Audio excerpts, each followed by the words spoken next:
નમસ્તે વિદ્યાર્થી મિત્રો, એકાઉન્ટ પ્રકરણ 1 ભાગીદારી દાખલા નંબર 3/10 રઘુવરની આખરની મૂડી ₹80,000 જેમાં ચાલુ વર્ષના ઉપાડના 12,500 તથા નફાના 17,800 ની અસર આપેલ છે.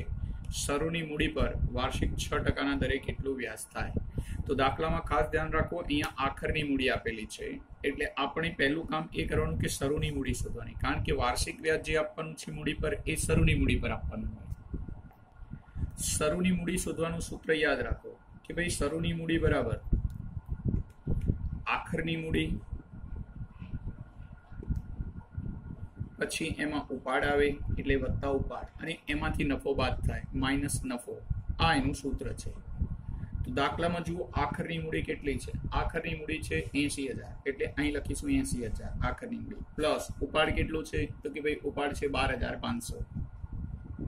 હવે આમાંથી નફો બાદ થાય, નફો કેટલો છે? 17,800 એટલે 17,800 એટલે આપણને શરૂની મૂડી મળી જશે જે આવશે 74,700 રૂપિયા. આ થઈ શરૂની મૂડી.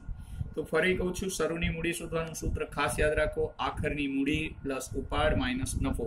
આ એનું સૂત્ર છે.